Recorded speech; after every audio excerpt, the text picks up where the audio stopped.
जब प्रार्थना ने देवता को जगाया। भाग 1। मौन में छिपी गूंज। प्राचीन हिमालय की एक घाटी में, जहां आज कोई नाम तक नहीं जानता, एक समय था जब रातें अंधेरी नहीं होती थीं। वो नीली चमक से भर जाती थीं, जैसे आसमान किसी रहस्य को छिपा रहा हो। घाटी में बसते थे कुछ साधक। कहते हैं उनकी प्रार्थनाओं में ऐसी आवृत्ति थी कि पहाड़ तक कांप जाते।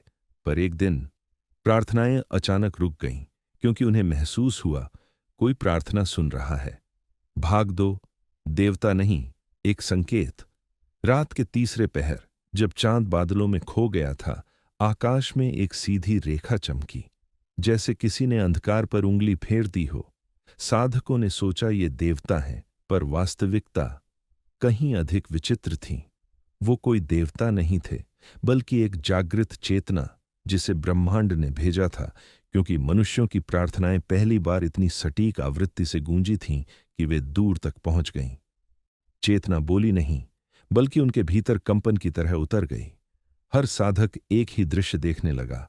पृथ्वी के हृदय में सोया हुआ एक विशाल ऊर्जा केंद्र, जो जागना चाहता था। भाग 3। एक मानव का चयन। उनमें एक युवा साधक था, नाम अग्निम।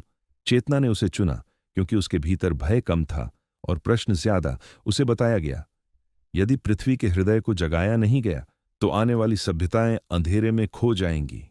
अग्निम ने पूछा, मैं क्या करूं?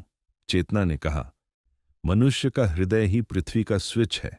जब तुम भीतर की अंधेरी गुफा को रोशन कर सको, तभी पृथ्वी जागेगी। वो समझ नहीं पाया, फिर भी निकल पड़ा, हिमालय के भीतर उस जगह की ओर जहां कोई रास्ता नहीं जाता। भाग 4। पृथ्वी की धड़कन। 3 दिनों की यात्रा के बाद अग्निम एक विशाल गुफा के द्वार पहुंचा। अंदर से आती थी धीमी गूंजती धड़कन, जैसे पृथ्वी जिंदा हो। अग्निम की सांसें तेज थीं, पर याद आया, भय कम बनाओ।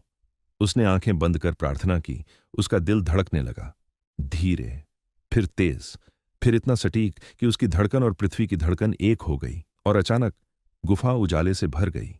कोई आग नहीं, कोई बिजली नहीं, सिर्फ शुद्ध चेतना का प्रकाश। पृथ्वी जाग उठी, और उसी क्षण अग्निम समझ गया, देवता आसमान में नहीं रहते, देवता वह हैं जो मनुष्य के भीतर सोए होते हैं। भाग 5। आज का संदेश।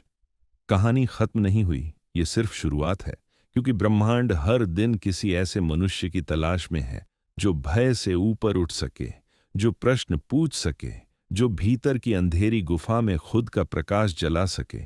और अगर यह कहानी पढ़ते समय तेरे अंदर भी कहीं हल्की सी कंपन उठी है, तो समझ ले, चेतना ने तुझे भी चुना है।